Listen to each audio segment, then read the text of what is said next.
Zero ನೋಡ್ಕೊಳ್ಳಿ ಅಂತ ಹೇಳೋ ಪೆಟ್ರೋಲ್ ಬಂಕ್ ಹುಡುಗನನ್ನು ನಂಬಲೇಬೇಡಿ.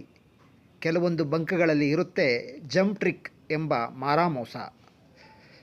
ನಗರ ಪ್ರದೇಶಗಳಲ್ಲಿ ಹೀಗಂತೂ ಮನೆಗೊಂದು ವಾಹನ ಇದ್ದೇ ಇರುತ್ತೆ. ಅಟ್ಲೀಸ್ಟ್ ಟೂ ವೀಲರ್ ಅಂತೂ ಗ್ಯಾರಂಟಿ. ವೆಹಿಕಲ್ ಅಂತ ಇದ್ಮೇಲೆ ಪೆಟ್ರೋಲ್ ಬಂಕ್ಗೆ ಹೋಗಲೇಬೇಕು, ಫ್ಯೂಲ್ ಹಾಕಿಸ್ಕೊಳ್ಳೇಬೇಕು. ಅದರಲ್ಲೂ ದಿನದಿನಕ್ಕೆ ಇದರ ಬೆಲೆ ಇಸ್ತಾನೇ ಇದೆ. ದುಡ್ದ ದುಡ್ಡಲ್ಲಿ ಇಷ್ಟು ಅಂತ ಇಂಧನಕ್ಕೆ ಎತ್ತಿಡಬೇಕು. ಇಂಥ ಸಂದರ್ಭದಲ್ಲಿ 100 ರೂಪಾಯಿ ಪೆಟ್ರೋಲ್ ಹಾಕಪ್ಪ ಅಂದರೆ ಆತ 80 ರೂಪಾಯಿಗೆ ಪೆಟ್ರೋಲ್ ಹಾಕಿ ಮೋಸ ಮಾಡಿದರೆ ಹೇಗಾಗಬೇಡ, ನೀವೇ ಹೇಳಿ. ಕೆಲವೊಂದು ಪೆಟ್ರೋಲ್ ಬಂಕ್ಗಳಲ್ಲಿ ಹೀಗಾಗುತ್ತೆ. ನೀವು ನಿಮ್ಮ ದ್ವಿಚಕ್ರ ವಾಹನಕ್ಕೆ 100 ರೂಪಾಯಿ ಪೆಟ್ರೋಲ್ ಹಾಕಿಸಿರುತ್ತೀರಿ. 40 ಕಿಲೋಮೀಟ್ರ್ ಚಿಂತೆ ಇಲ್ಲ ಅಂದ್ಕೊಳ್ತೀರಿ. ಆದರೆ 32 ಕಿಲೋಮೀಟ್ರ್ ಹೋಗುವಷ್ಟರಲ್ಲಿ ಟೂ ವೀಲರ್ ಜರ್ಕ್ ಹೊಡೆಯೋಕ್ಕೆ ಶುರು ಮಾಡುತ್ತೆ. ಅರೆ ಇದೇನು 100 ರೂಪಾಯಿಗೆ ಹಾಕ್ಸಿದ್ವಿ, ಮೀಟರ್ನಲ್ಲಿ ಕೂಡ 100 ರೂಪಾಯಿ ತೋರಿಸ್ತು, ಆದರೆ 40 ಕಿಲೋಮೀಟ್ರ್ ಬರದೆ 32 ಮೈಲೇಜ್ ಕೊಡ್ತಾ ಇದೆಯಲ್ಲ ಅಂತ ಗಾಬರಿ ಆಗ್ತೀರಿ. ಇದನ್ನೇ ಜಂಪ್ ಟ್ರಿಕ್ ಎನ್ನೋದು. ಝೀರೋ ನೋಡ್ಕೊಳ್ಳಿ ಅಂತ ಪೆಟ್ರೋಲ್ ಬಂಕ್ನವನು ಹೇಳಿದ್ನಲ್ಲ, ನೀವು ನೋಡಿರ್ತೀರಿ. ಆದರೆ ಪೆಟ್ರೋಲ್ ಪಂಪ್ ಮಾಡಿದ ತಕ್ಷಣ ಝೀರೋದಿಂದ ಶುರುವಾದ ಮೀಟರ್ ಏಕ್ದಮ್ 20 ರೂಗೆ ಏರಿ 100 ರೂಪಾಯಿ ತೋರಿಸಿ ನಿಂತು ಬಿಡುತ್ತೆ. ಅಂದರೆ ಮೊದಲ 20 ರೂಪಾಯಿವರೆಗೆ ಪೆಟ್ರೋಲ್ ಪಂಪ್ ಆಗಿರೋದೇ ಇಲ್ಲ. 100 ರೂಪಾಯಿ ಬದಲಿಗೆ 80 ರೂಪಾಯಿಯ ಪೆಟ್ರೋಲ್ ಅಷ್ಟೇ ಟ್ಯಾಂಕ್ ಸೇರಿರುತ್ತೆ. ಕೆಲವರಿಗೆ ಇದಂತೂ ಹೊಸ್ತಲ್ಲ. ನೀವು ಆಟೋ ಪ್ರಯಾಣಿಕರು ಅಂದ್ಕೊಳ್ಳಿ. ನಿಮ್ಮ ಕಣ್ಣೆದರೆ ಮೀಟ್ರ್ ಹೊಡ್ತಾ ಇರುತ್ತೆ. ಒಂದೊಂದು ರೂಪಾಯಿ ಜಂಪ್ ಆಗ್ತಿರ್ಬೇಕಲ್ಲ. ಕೆಲವೊಂದು ಆಟೋಗಳಲ್ಲಿ 3 ರೂಪಾಯಿಂದ 4 ರೂಪಾಯಿ ಬರುವ ಬದಲು 5 ರೂಪಾಯಿ ಬಂದುಬಿಡುತ್ತೆ. ಮತ್ತೊಮ್ಮೆ 8 ರೂಪಾಯಿ ಬಂದ ನಂತರ 10 ರೂಪಾಯಿ ತೋರಿಸುತ್ತೆ.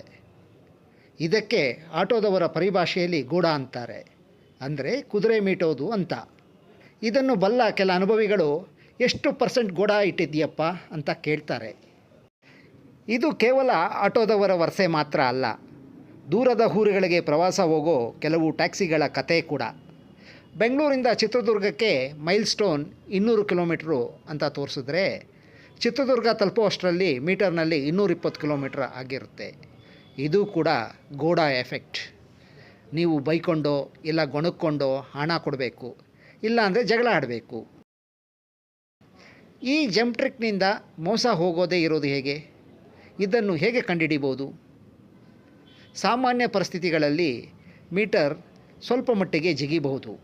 ಆದರೆ ಈ ಜಂಪ್ 4-5 ರೂಪಾಯಿಗಳನ್ನು ಮೀರಿದರೆ, ಅಂದರೆ ಉದಾಹರಣೆಗೆ ಏಕ್ದಮ್ 10-20 ರೂಪಾಯಿಗೆ ಜಿಗಿದ್ರೆ ಅಲ್ಲಿ ಜಂಪ್ ಟ್ರಿಕ್ ನಡೀತಿದೆ ಎಂದರ್ಥ. ಪೆಟ್ರೋಲ್ ಬಂಕ್ನಲ್ಲಿ ಮೋಸ ಹೋಗದಂತೆ ಎಚ್ಚರಿಕೆ ವಹಿಸೋದು ಹೇಗೆ? ಪೆಟ್ರೋಲ್ ಪಂಪ್ ಶುರು ಆಗೋ ಮೊದಲು ಜೀರೋ ಇದೆಯಾ ಅಂತ ಕನ್ಫರ್ಮ್ ಮಾಡ್ಕೊಳ್ಳಿ. ಆನ್ ಆದ ತಕ್ಷಣ 1 ರೂಪಾಯಿಯಿಂದ ಸ್ಟಾರ್ಟ್ ಆಯಿತಾ, ಇಲ್ಲ ಏಕ್ದಮ್ 10 ಅಥವಾ 20 ರೂಪಾಯಿಯಿಂದ ಶುರುವಾಯಿತಾ ಸೂಕ್ಷ್ಮವಾಗಿ ಗಮನಿಸಿ. ಇದು ಗಮನಕ್ಕೆ ಬಂದ ತಕ್ಷಣ ಬಂದ್ ಮಾಡೋಕ್ಕೆ ಹೇಳಿ. ರೀಸ್ಟಾರ್ಟ್ ಮಾಡಿ ಝೀರೋದಿಂದ ಹಾಕಲು ಹೇಳಿ.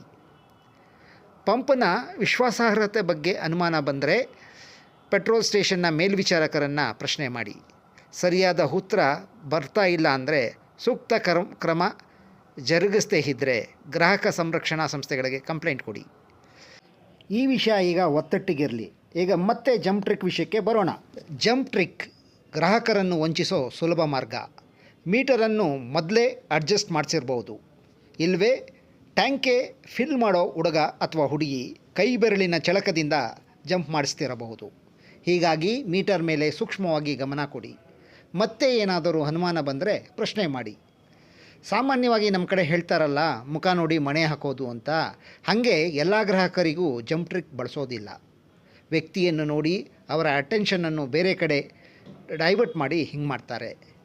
ನಿರಂತರವಾಗಿ ಹೀಗೆ ಮಾಡ್ತಾ ಇದ್ದರೆ ಎಲ್ಲರೂ ಕಂಪ್ಲೇಂಟ್ ಮಾಡ್ಬೋದು. 1 ಗಂಟೆ ಸಮಯದಲ್ಲಿ ಸುಮಾರು 10 ಜನ ಕಂಪ್ಲೇಂಟ್ ಮಾಡಿದರೆ ಅವರಿಗೂ ಕಷ್ಟ. ಜನ ಗಲಾಟೆ ಮಾಡಿಬಿಡ್ತಾರೆ, ಕಂಪ್ಲೇಂಟ್ ಆಗುತ್ತೆ.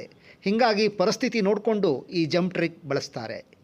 ನೀವು ಅನ್ಯಮನಸ್ಕರಾಗದೆ ಸೂಕ್ಷ್ಮವಾಗಿ ಗಮನಿಸಿದರೆ ಅವರು ರಿಸ್ಕ್ ತಗೊಳ್ಳಲ್ಲ. ಎಲ್ಲ ನಿಮ್ಮ ಕೈಯಲ್ಲೇ ಇದೆ.